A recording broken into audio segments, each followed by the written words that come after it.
Bonjour à vous et bienvenue à Autrement dit, un balado qui a comme domicile fixe l'IRDA, l'Institut de recherche et développement en agro-environnement, avec Carl Boivin et moi-même Félix Lavoie-Lochet, de l'équipe de recherche en régie de l'eau. On discute de différents sujets ayant trait à la gestion de l'eau qui sont d'intérêt pour le secteur agricole du Québec.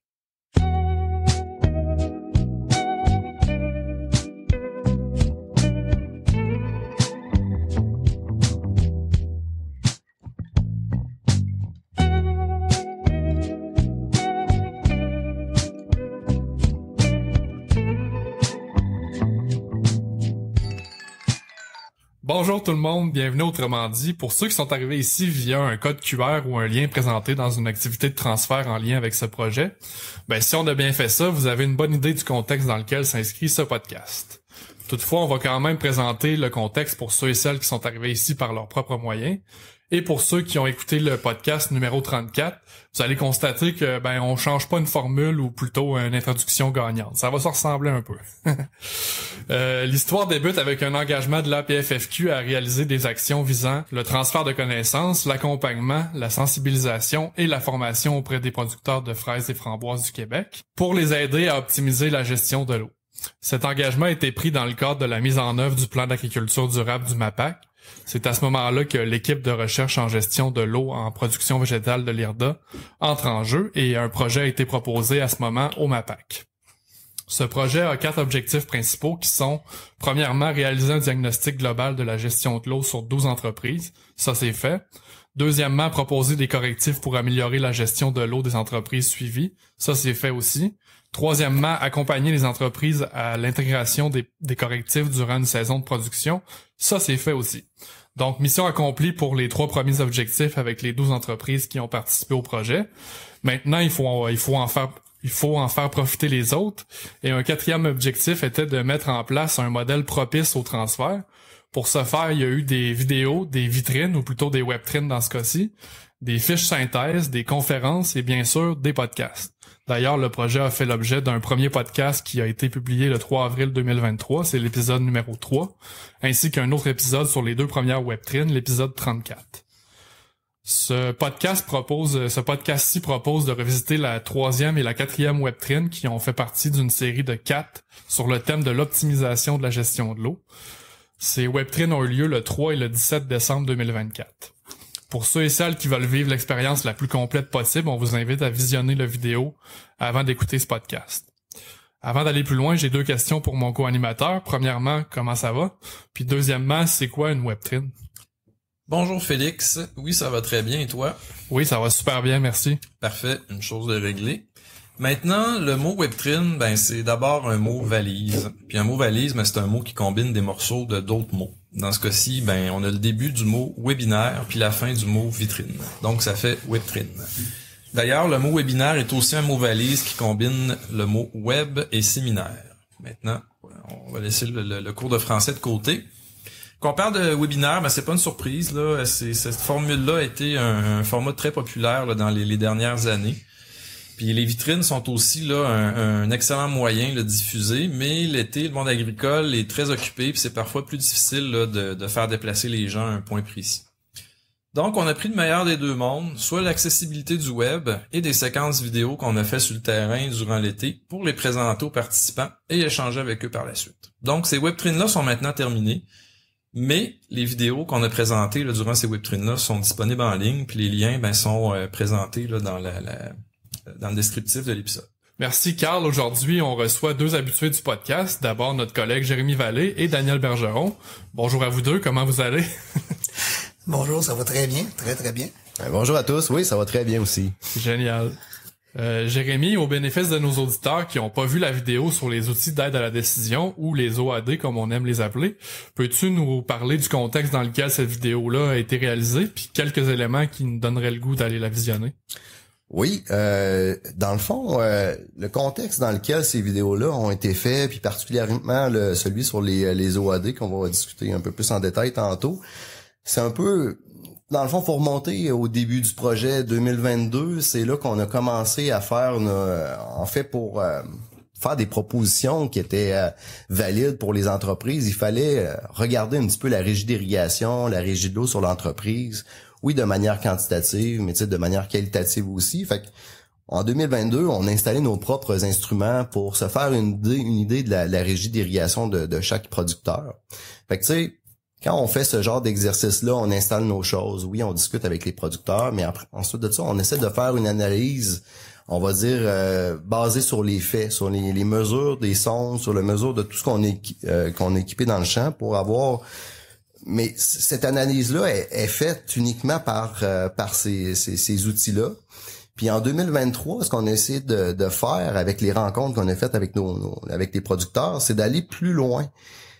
Nous, on avait fait des constats, on avait fait des propositions, mais on voulait savoir plus en détail, tu sais, comment eux autres ils faisaient leur régie d'irrigation au jour le jour. Leur décision était basée sur quoi? C'était quoi le mécanisme décisionnel de dire, bon, mais aujourd'hui, j'irrigue une fois, j'irrigue 2 fois, j'irrigue pas cette semaine. C'est un peu dans ce contexte-là qu'on a essayé de réaliser le vidéo. Oui, aller chercher les bons coups des producteurs, qu'est-ce qui faisait leur succès, comment ils utilisaient bien les outils, puis aussi, dans certains contextes, on s'est rendu compte que d'utiliser les outils, parce que des fois, ils sont pas utilisés, ça aurait donné un gain. On aurait pu optimiser la régie d'irrigation, puis on a essayé de faire des cas de figure où, selon nous, on aurait eu un gain à les utiliser. Fait que c'est vraiment dans ce contexte-là que le vidéo a été fait, là. Génial, merci. Autre question. Il y a plusieurs types d'OAD, on le sait, puis il est principalement question ici de tensiomètre. Donc, pourrais-tu nous donner 5 raisons d'utiliser un tensiomètre, Jérémy? Ouais, il y en a plusieurs, tu sais, puis ça, on a sorti les meilleures raisons, les raisons aussi qu'on nous a dit, soit en entrevue ou qu'on l'a vu un petit peu par le fait justement de suivre la régie des producteurs. On s'est rendu compte que bon, il y avait un certain gain, puis on voyait finalement que les outils étaient bien utilisés. Je l'ai dit aussi à plusieurs reprises, on avait des entreprises qui avaient tous des contextes différents, petites entreprises, moyennes entreprises, des plus grandes entreprises, pas d'expérience en irrigation. Fait qu'on avait toutes sortes de niveaux aussi de connaissances chez les producteurs. Puis pour certains, en fait, on sait que l'irrigation, tu sais, globalement, c'est quand même pertinent d'irriguer dans la production de la fraise framboise, mais on a quand même tout de moins des contextes où est-ce que la pertinence est un peu moins là. Puis, pour certains producteurs, d'utiliser les outils, c'est vraiment pour un peu plus se faire une tête sur est-ce que j'ai besoin d'irriguer mes cultures? Est-ce que je suis capable de voir un stress hydrique dans mes cultures? Est-ce que je devrais, tu sais, m'installer l'irrigation? Parce qu'il y en avait qui avaient pas de système d'irrigation, qui les utilisaient pas. Ils les avaient, mais ils les utilisaient, par exemple, juste pour la protection contre le gel, mais pas contre le stress hydrique.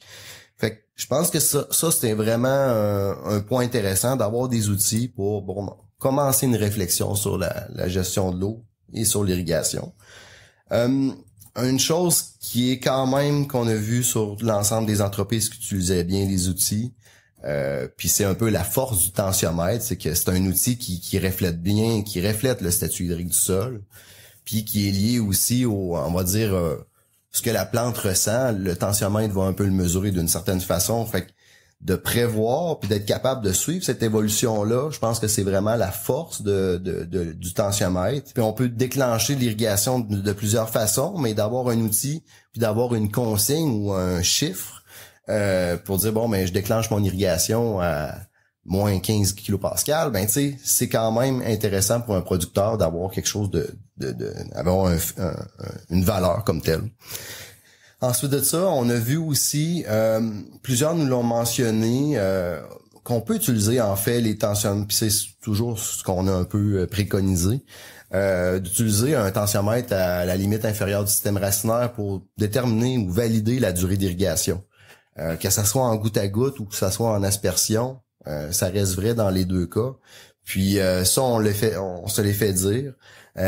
Par contre, on ressent aussi que pour certains producteurs qui ont une bonne connaissance de leur sol, bonne connaissance de leur culture, bonne connaissance de leur système d'irrigation, une fois qu'ils ont établi des durées d'irrigation en fonction d'un statut hydrique donné, souvent ils vont des fois délaisser un peu l'installation du tensiomètre en profondeur parce qu'ils ont déjà pas leur routine, mais leur régie d'irrigation est à un point tel où est-ce que les durées sont déjà bien établies, puis ils savent que ils n'ont pas besoin de revalider plusieurs fois cette durée-là. C'est pas quelque chose c'est pas immuable, mais quand même, là, cette durée-là, elle reste valide là, sur une bonne période. Ça, c'est un bon point, Daniel, qu'on pourrait parler, mais par exemple, quand on a de la pluie avec un système de paillis de plastique, quelle quantité d'eau qui se retrouve à l'intérieur de mon système culturel, à l'intérieur, est-ce que ça passe par les trous de plantation, est-ce qu'il y a une rumectation par les entrerangs? Quand on n'a pas d'outils, c'est très difficile de dire, bon, ben j'ai eu 10, 15, 20 mm, est-ce que j'ai rumecté ma butte? Un peu, beaucoup, passionnément, on le sait jamais, hein. Fait que non, on le sait jamais, puis je suis content que t'en parles, Jérémy, parce que au fil des ans, moi, je me suis aperçu que on surestime la plupart du temps l'efficacité des précipitations. Et là, si t'as pas d'outils qui te le démontrent, ben... On fonctionne à l'aveugle, tu sais, voilà. Carrément, là. Oui, exactement. Puis il y a plusieurs producteurs qui nous disaient, ben, le tensiomètre me permet, de voir, ok, oui, j'ai gagné une bonne humidité, ça me permet de retarder un petit peu mes irrigations, ou au contraire, comme Daniel, tu l'as dit, ben, je pensais que ce 25 mm d'eau allait rumecter complètement ma butte, mais c'est pas le cas. Je dois repartir mon irrigation rapidement. Donc, c'est grosso modo là, 5 bonnes cas de figure là, de pourquoi on utiliserait des outils comme le tensiomètre. Là. Daniel, les tensiomètres, c'est pas nouveau. J'ai pas la date du premier brevet qui a été déposé. Je sais pas si tu l'as, toi. Oui, si ma mémoire est bonne, 1938. Est-ce qu'il est en couleur? Je peux pas te dire. Mais bon, trêve de plaisanterie. Ce que je voulais amener comme point, c'est que c'est surtout la part des technologies là, qui ont fait avancer ces outils-là dans les dernières années. Entre autres, ces technologies-là permettent maintenant de se connecter à distance, ces appareils-là, puis aussi d'enregistrer les données, ce qui peut être vraiment intéressant quand on veut apprécier aller revisiter ce qui s'est passé dans la saison, puis apprécier un peu la tendance là, qu'on observe dans notre sol. Et j'ajouterais, Daniel, que tu as certainement été l'un des premiers là, à faire la promotion des tensiomètres sur les entreprises là, dans la région de Québec. Est-ce que je me trompe quand je dis ça? Non, tu te trompes pas. Effectivement, j'ai pris des chances.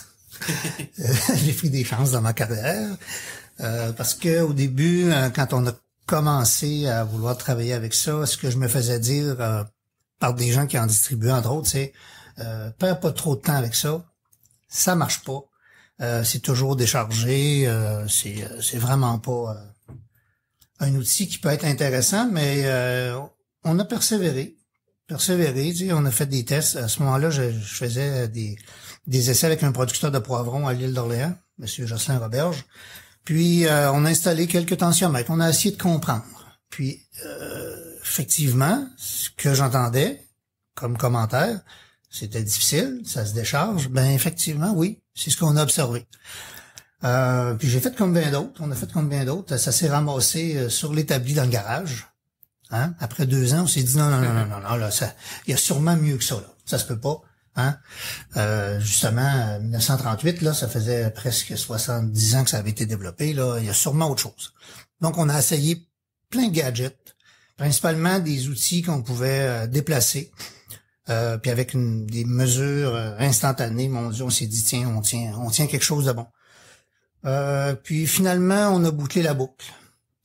Peut-être 3-4 ans plus tard, on est revenu. On a recommencé à utiliser nos tensiomètres. Mais là, on a compris un peu comment ça fonctionne. L'importance de comprendre le mouvement de l'eau dans le sol. C'est une des erreurs qu'on avait faites, entre autres, c'est que on plaçait le tensiomètre complètement en dehors de la zone qui répondait aux irrigations, de sorte que le tensiomètre était dans une zone de sol qui s'asséchait constamment, finissait par se décharger.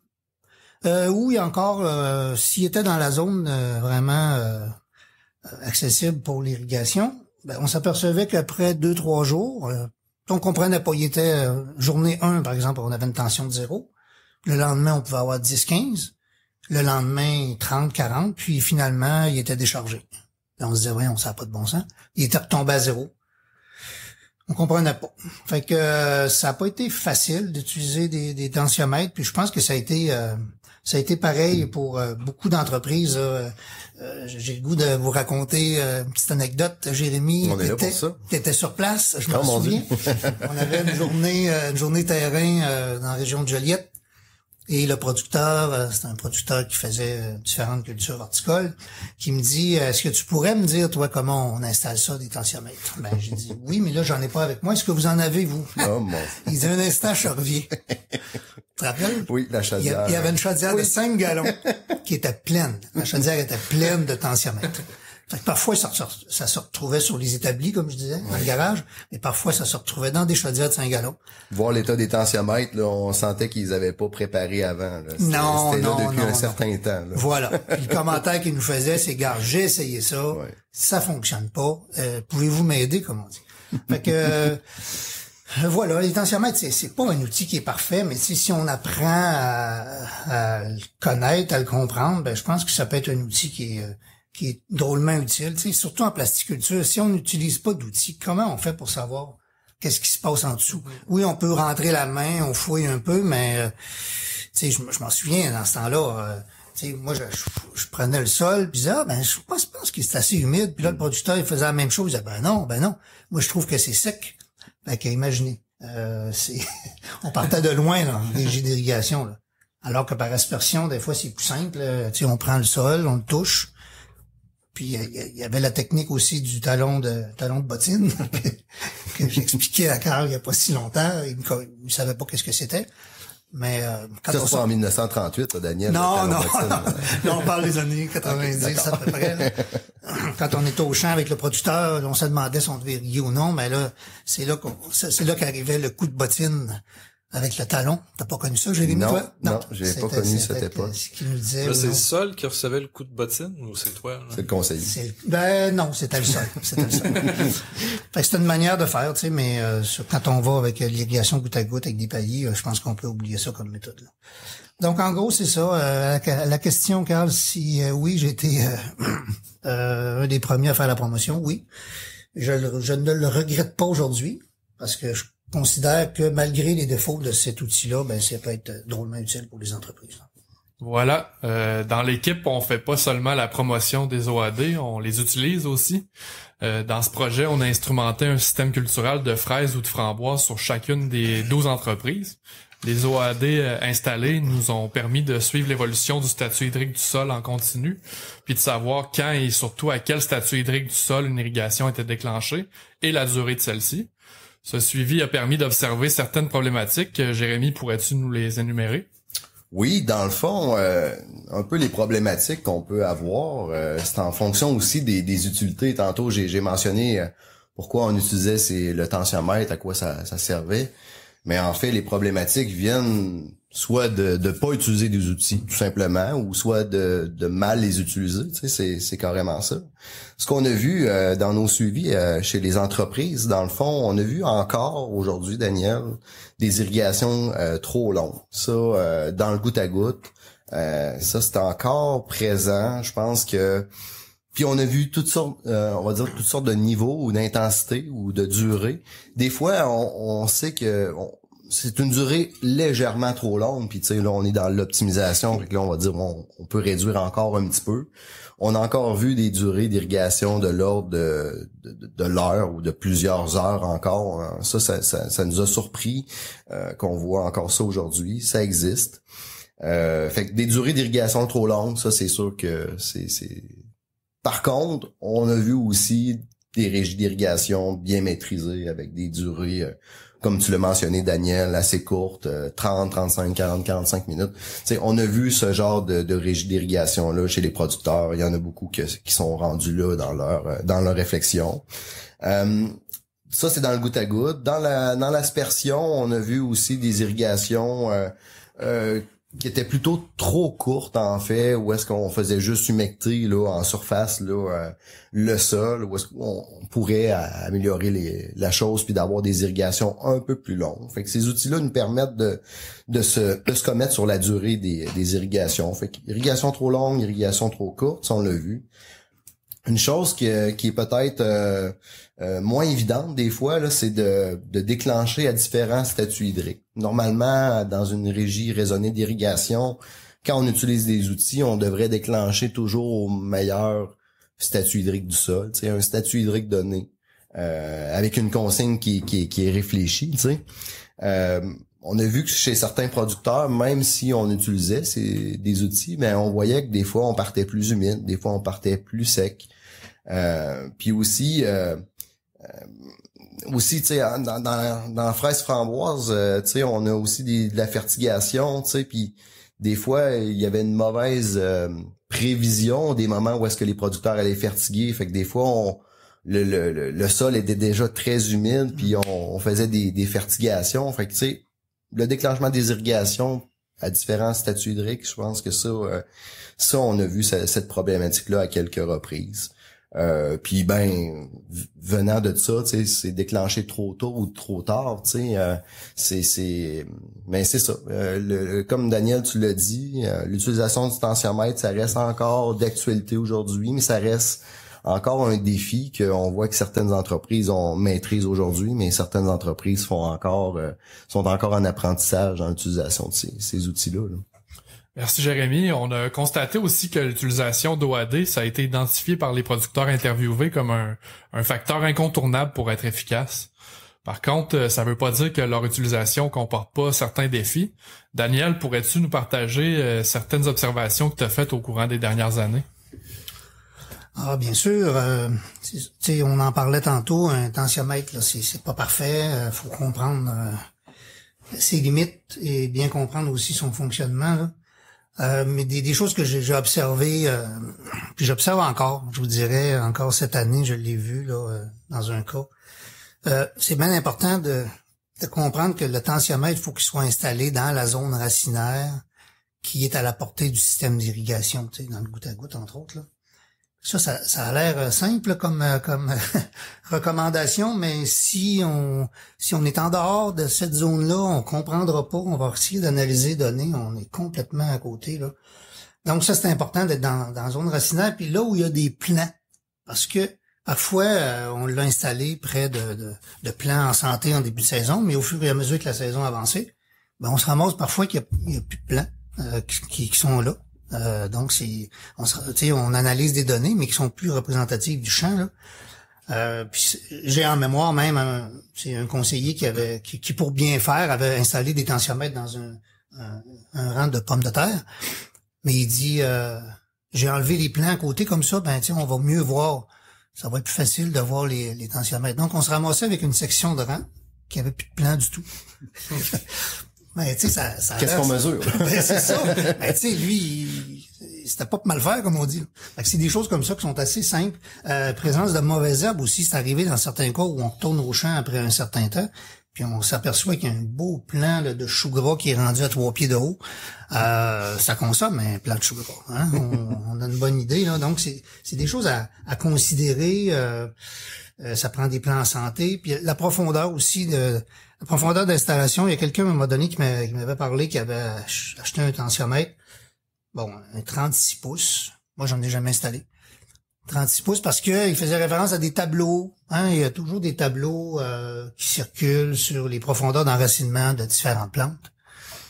Et il y avait une culture qui disait que on avait des racines jusqu'à 36 pouces. Fait que là, 36 pouces, là, dans bien des cas, comme je dis souvent, ça prend de la dynamite. Pour réussir à installer ça. Là. Dans ce contexte-là, les durées d'irrigation auraient peut-être pas été nécessairement trop longues, finalement. Non, probablement pas. Probablement pas, mais c'est ça, là. C'est des choses à considérer, là, vraiment. Puis au fil du temps, il y a eu l'avènement quand même, un bon avènement là, important. Ça a été la transmission sans fil des données. T'sais. Ça a été majeur parce que auparavant, on allait au champ avec le producteur, puis là, on se disait, bon, où est-ce qu'on les installe? Moi, il y a un paramètre que je tenais compte, c'était la distance du chemin de ferme. Parce que si on avait le malheur d'installer le tensiomètre moindrement loin du chemin de ferme, le producteur, il avait pas le réflexe d'y aller, c'est une perte de temps, là. Fait que là, je regardais la configuration du champ et, ce qu'on trouve pas dans le guide, je regardais aussi la distance avec le chemin de ferme. C'est un détail, mais qui était drôlement important à l'époque là. Maintenant est venue la transmission sans fil des données, donc c'est tellement facile. Mais je vous dirais que le gros avantage des transmissions sans fil de données, c'est que le producteur a plus besoin de se déplacer au champ pour aller voir. Et le gros inconvénient, c'est que le producteur n'a plus besoin de se déplacer au champ pour aller voir. C'est pas un peu contradictoire, ça, Daniel? C'est à quoi je faisais référence tantôt. Vous saurez pas si en cours de saison, le tensiomètre est dans une zone représentative. Peut-être que les plants, il y a plus de plants, peut-être. Le plant est malade, le plant est mort. Il y a de mauvaises herbes qui est là. Donc, c'est ce qui me vient à la tête là, quand on parle d'évolution, de ce que j'ai vu avec le temps, là, avec l'adoption de l'utilisation des tensiomètres. Là.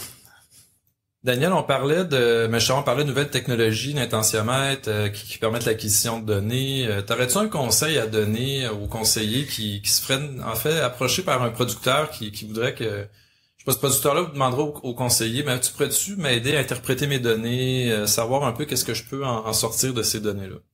Puis effectivement, moi, dans le cadre d'un projet là, de mentorat en irrigation là, auquel je participe, c'est une des recommandations que j'ai faites il n'y a pas si longtemps aux mentorés, c'est si vous n'avez pas vu vraiment l'installation, si vous n'aviez pas d'informations sur la qualité du plan qui était présente là, autour du tensiomètre, ben soyez très, très, très, très prudent dans l'interprétation des données. Parce que là, vous pouvez vous prononcer sur des durées d'irrigation, sur des régies, alors que à la base, le tensiomètre était mal installé. Donc moi, puis même encore cet automne, j'ai passé quelques minutes, je dirais, pour ne pas dire quelques heures, à essayer de comprendre avant d'aller au champ. Puis quand je suis arrivé au champ, j'ai dit, bon, ben, tout ce que j'ai analysé là, la veille, c'est aucune pertinence. Oui, ça fait des belles courbes. Ah oui, on voit l'évolution des tensions, mais l'installation était pas adéquate. Donc, prudence. L'interprétation à distance, là, c'est dangereux. Daniel, j'ai pas d'article scientifique sous la main pour le prouver, mais mon expérience m'a amené à constater que souvent, il est attendu qu'une meilleure gestion de l'irrigation va se traduire automatiquement en économie d'eau. Je dirais surtout que c'est l'inverse. Mais avant d'aller plus loin et d'enflammer les passions, peux-tu nous dire ce que t'en penses?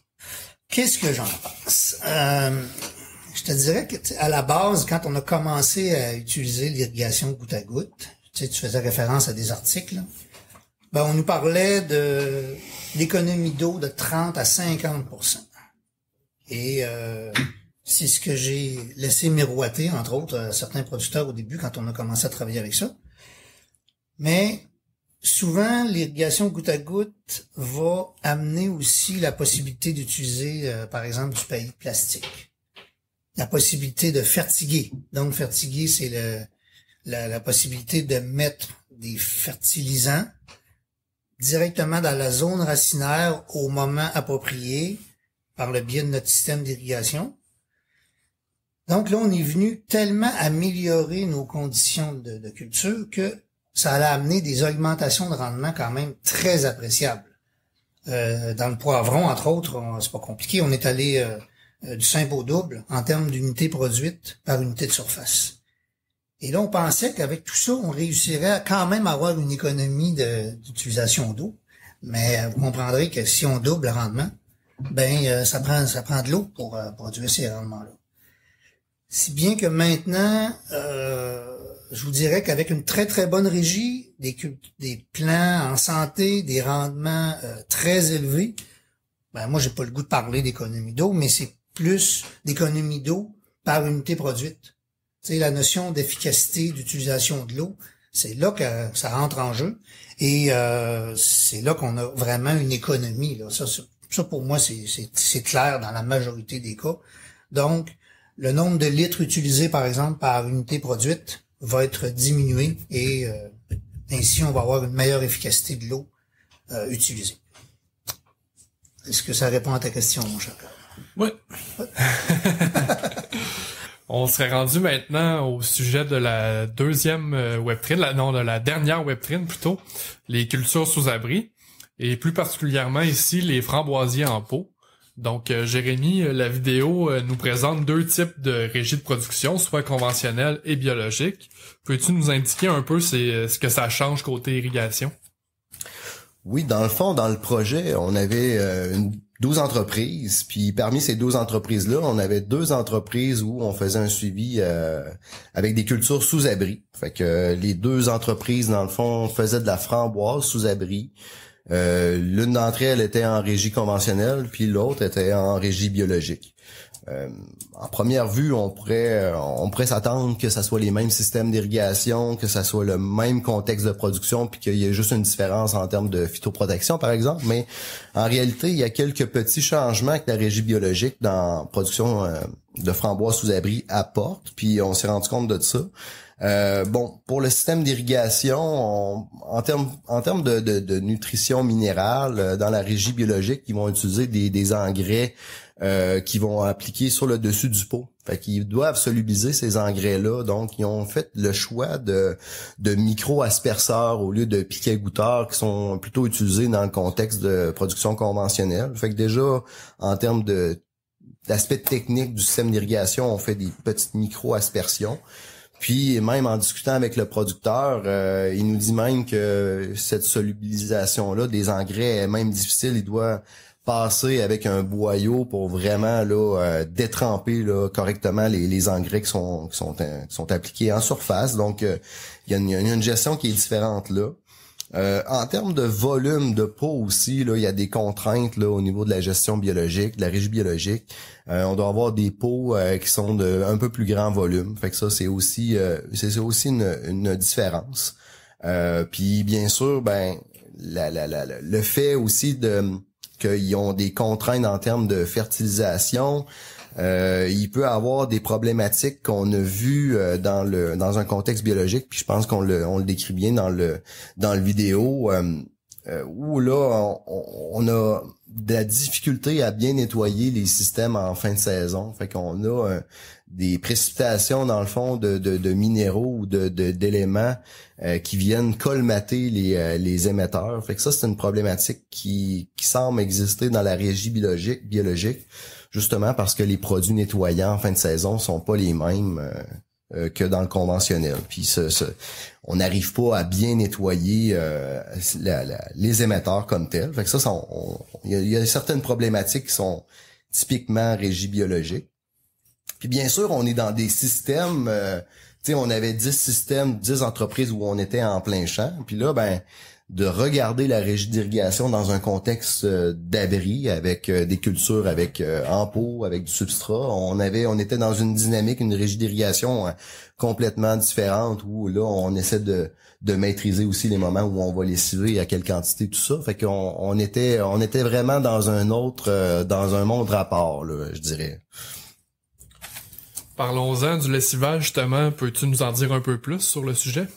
Le lessivage dans les cultures sous abri, puis là nous autres, on est dans le contexte de la framboise, c'est quand même hyper important parce que comme l'a mentionné Philippe-Antoine Taillon du MAPAC là qu'on a interviewé dans le cadre du vidéo, il nous a expliqué que le lessivage c'est quand même une pierre angulaire ou un principe à maîtriser dans la culture parce que quand on est dans un contexte de petits volumes, c'est pas des gros volumes là, les pots, c'est des quelques litres. Là, c'est pas, on n'est pas dans un contexte de champ, fait qu'on a une réserve, on va dire hydrique et minérale qui est quand même limitée. Fait que l'irrigation doit être fractionnée de nombreuses fois pour subvenir aux besoins des plantes.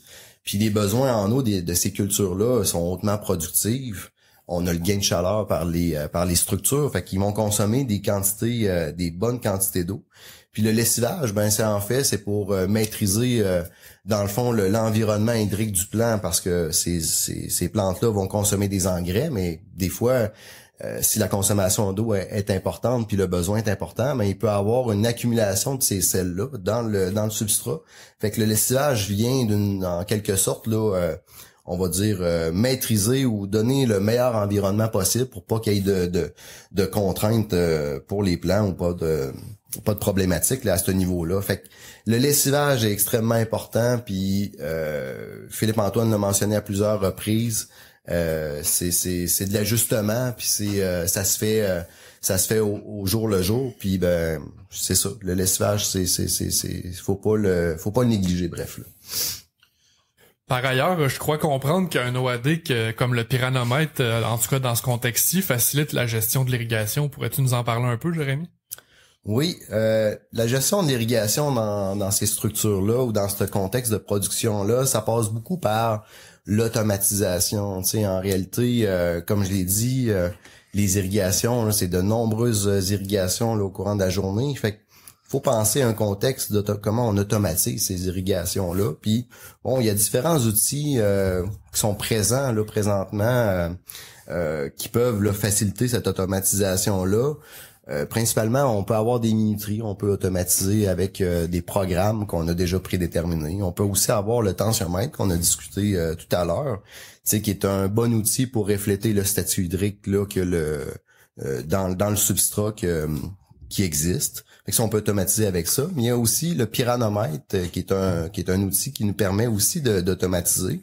Parce que dans le fond, pourquoi c'est un outil qui est intéressant, le pyranomètre? Parce que dans les structures abritées, l'évapotranspiration puis la consommation en eau de ces cultures-là est principalement influencée par l'intensité lumineuse. Fait que c'est pour ça que c'est intéressant, parce qu'on est dans un environnement qui est davantage contrôlé, mais ça nous permet d'utiliser l'intensité lumineuse.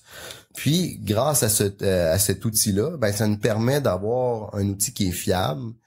Puis c'est plus facile d'automatiser, dans le fond, les irrigations là avec ce fameux pyranomètre là.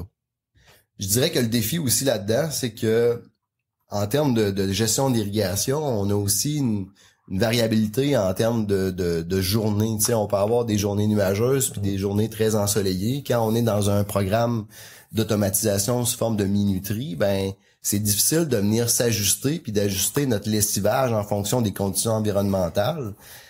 Tandis que le pyranomètre, ben cet outil-là permet de vraiment refléter l'environnement ou de mesurer justement les conditions environnementales que les cultures sont impactées. Fait que c'est aussi une des forces du pyranomètre. C'est un outil qui est robuste, qui comparativement au tensiomètre qui est moins capricieux, qui nous permet d'avoir des mesures valides.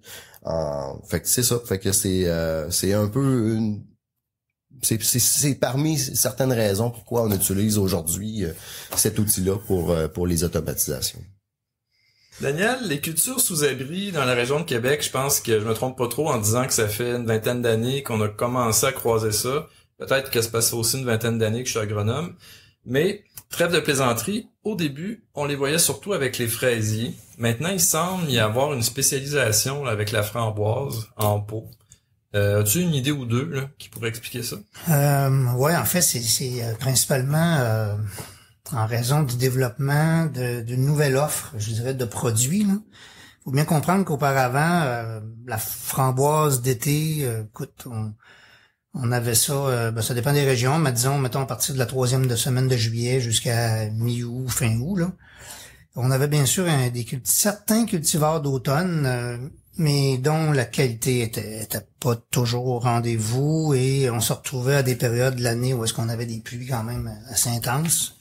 En tout cas, du moins à l'époque. Maintenant, le mois de septembre a tendance à changer un peu, mais à l'époque, septembre, octobre, on avait des pluies quand même très importantes qui venaient complètement abîmer les fruits, là. Ce qui fait que les producteurs avaient la difficulté à offrir, à développer une offre de produits là pour cette période-là. Et ils sont venus les tunnels. Oui, il y a eu certains essais en culture de fraises en sol, mais qui ont été peu concluants. C'est sûr que la fraise hors sol se produit aussi, mais pour beaucoup de producteurs, ben ça a permis l'avènement de ces structures-là de produire avec des cultivars qui sont adaptés à ce mode de production-là, mais d'arriver sur leur marché maintenant avec un produit de haute qualité, c'est des fruits qui sont merveilleux, là, je vous le dis, en termes de grosseur, en termes de qualité, de goût. Maintenant, vous avez ça de juillet jusqu'au gelé très, très, très tardive, là. Fait que c'est ça pourquoi on voit là, de plus en plus ce type de culture-là sur nos abris, là. Dans un podcast précédent, Daniel, on parlait de conversion là, de l'aspersion au goutte à goutte là, qu'on observait là, dans il y a déjà quelques années. C'est d'ailleurs une proposition là, qu'on a fait à une entreprise là, dans le cadre du projet qui produit des framboises en plein champ. La conversion là, d'aspersion au goutte à goutte pour un producteur qui fait de la framboise en plein champ, qu'est-ce qu'on pourrait lui dire à ce producteur-là pour le convaincre de faire le saut au goutte à goutte? Il y a quelques éléments qui me viennent en tête et naturellement, on a parlé à quelques reprises, l'efficacité d'utilisation de l'eau. Hein? On applique l'eau directement à la base du plant. Il y a peu ou pas de perte par évaporation, ce qui est quand même un gros avantage. Aussi, on viendra pas affecter la qualité du fruit parce que lors de la récolte, ou en tout cas en présence de fruits mûrs, si on vient irriguer par aspersion, on mouille les fruits, on peut les endommager, on favorise même certaines maladies fongiques. C'est à ne pas oublier. On peut fertiguer aussi. Hein, c'est un des gros avantages. On sauve beaucoup en termes de main-d'œuvre. À venir appliquer les engrais via le système d'irrigation. On sauve du temps, on gagne en efficacité. Puis, un point important aussi, on peut même irriguer là, en présence des cueilleurs. Hein, si on fait de l'autocueillette, les gens sont là. On fait une petite irrigation discrète, hypocrite, mais efficace. Parfois, quand il fait chaud, une petite irrigation par aspersion, ça peut être intéressant aussi. Ah, peut-être, mais pas pour les plantes. Toujours dans un podcast, j'aurais une dernière question pour toi, Daniel. Dans un podcast précédent, on a parlé là que quand les producteurs ont fait se sont convertis, mais ils ont passé de l'aspersion goutte à goutte. Il a quand même fallu ajuster un peu là, la régie d'irrigation. Quand on parle de framboisier en pot sous abri, dirais-tu que ça prend quand même de bonnes connaissances puis une bonne maîtrise de l'irrigation là, avec ce genre de système culturel là? Oh oui, parce que d'un, on se retrouve sous abri, donc on n'a pas l'inconvénient de la pluie, hein, qui vient affecter la qualité de nos fruits, mais on n'a pas l'avantage de la pluie qui souvent vient corriger des problèmes de régie peut-être inadéquate, d'un manque d'uniformité, hein, une petite pluie, ça vient tout uniformiser et on repart, donc ça corrige un peu les erreurs. Sous abri, vous avez pas ça. Puis surtout hors sol, on se retrouve avec des réserves en eau qui sont très, très, très faibles par unité de plant, par exemple. Et ce qui fait que c'est très facile de se retrouver en excès ou en manque d'eau. Jérémy en a parlé tantôt, toute la notion de lessivage qu'on doit appliquer lorsqu'on est sous abri. C'est beaucoup plus compliqué, là. Fait que si un producteur décide d'aller faire une transition justement vers ce mode de production-là, je vous dirais que faut avoir en tête qu'on se rapproche davantage d'une régie qui est celle de la culture sous serre finalement. Là. Donc il y a beaucoup de paramètres à considérer, là, c'est pas si facile. J'ai le goût de vous dire, on en a parlé l'autre jour, mais ça m'est venu en tête. Vincent Vallière chante que l'amour c'est pas pour les peureux. Alors je vous dirais que la production hors sol, sous tunnel, sous abri, c'est pas pour les peureux. Suggestion Vincent Vallière aussi. Oui. On pourra demander une modification. Bon, sur ces belles paroles, c'est tout pour cet épisode. Donc, en souhaitant de vous avoir donné le goût d'aller visionner ces 2 vidéos et aussi de les partager. Merci à tous et à toutes d'avoir été là, puis à très bientôt pour un autre épisode de Autrement dit.